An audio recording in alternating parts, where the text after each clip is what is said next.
Myself, Riv, and Quick Shot to go to the analyst desk here. Okay. We saw game 2. It was pretty much the Forgiven story, so we're going to put that one aside for now, and we're really going to touch on game 1 here.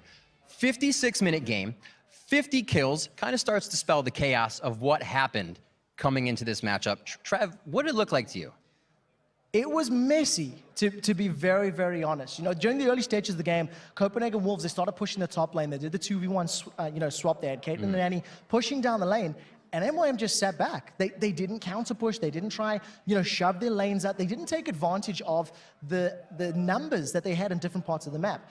We push a little bit later into the game. Then you have team fights that are ridiculously chaotic. They were all over the place. Like a little bit. For the first 35, 40 minutes, you had 4 people dead on each side at the end of every fight. And it was just, it just felt very sloppy. It just felt very uncoordinated, I think is a good word for it. And, I know that when I was looking at the individual plays, you had some strong thoughts about the compositions, MYM in particular. Yeah, actually on this new patch, I really felt like MYM comp was really strong compared with Copenhagen's comp. That was pretty much what I said. Like, MYM had really strong picks, like it's Mundo, like it's Evelyn, like it's even Lucian. And Copenhagen had like not really that strong picks. Maybe Kathy was a good pick against these 4 squeezes, but Caitlyn isn't that strong anymore compared with other 80s. Like it's Sivir, like it's Lucian, like it's Jinx right now. Yeah, and Sivir was open, interestingly. Absolutely, but we hear the Forgiven doesn't play it, but I think we can see why. Caitlyn coming in. So talking about team compositions, 56-minute game seems to be a bit of a stall, and that seems to be more apparent here in 3.14. Why is that? Yeah, well, actually, like, defensive match series right now we have, it makes tanks really OP. Like, champions like Mundo is really strong right now in the metagame. Sivana is really strong. Rengar, that is actually banned, is really strong. That kind of champion is really strong on the metagame.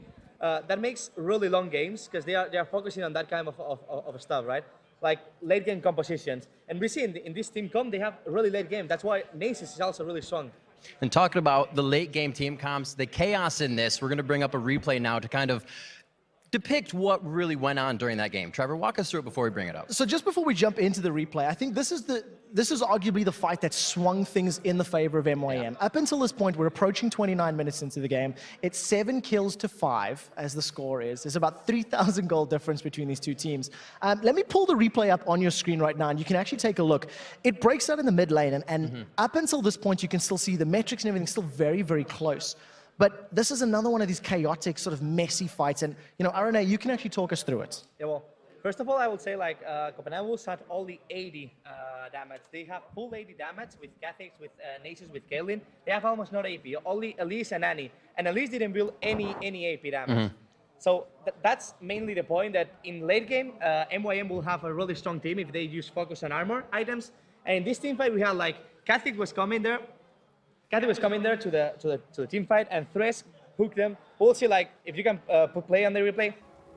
Okay, we see Katix getting Thresh getting Katix. We pause it here, and we see how Mundo is teleporting behind all the team, and Nasus is gonna teleport as well.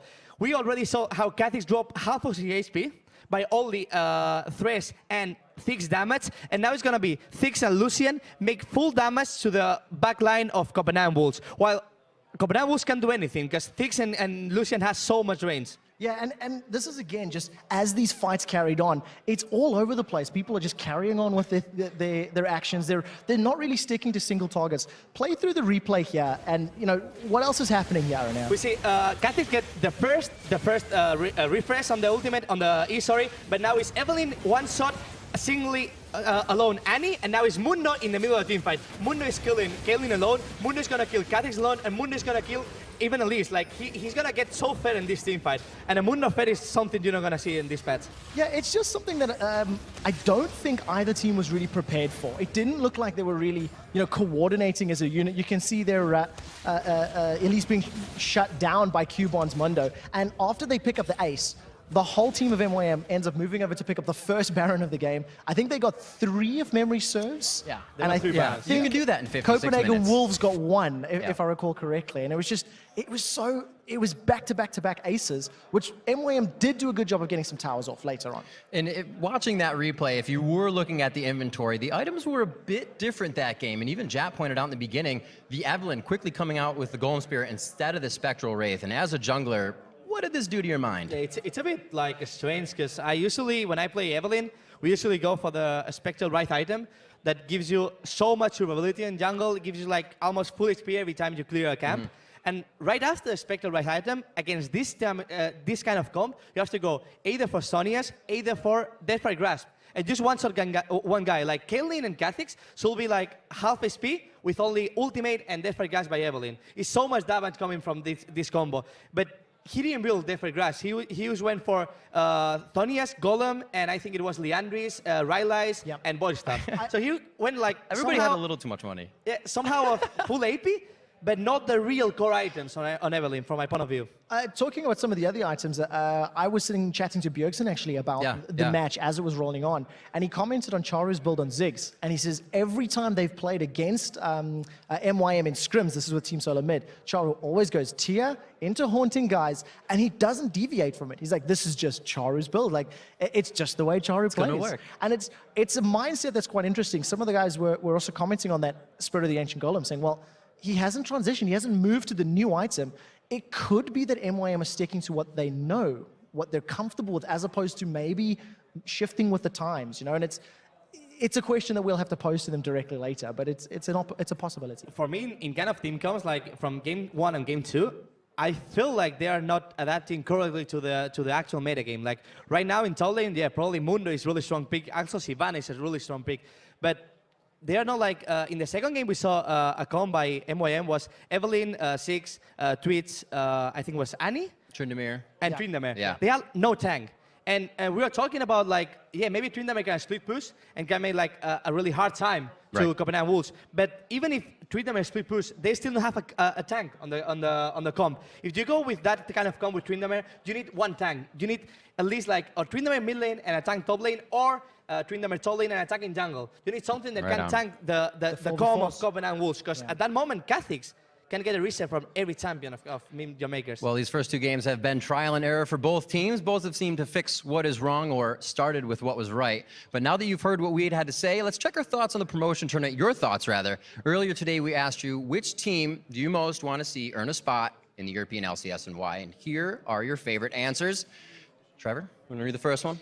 At Stone Snipe, you gave me an easy one, thanks. He says that the Copenhagen Wolves, they are arguably lost their two strongest players to Fnatic and Alliance and still tore their way through the qualifiers. I think that's a fair point to make, but they looked a little shaky in game 1. Absolutely. Jumping on to the second one, Zawisky Lol says, I really want to see KMT. They have a solid roster, and Jankos is the best Lee Sin I have ever seen. Hang on. All right, I'm glad we have RNA here.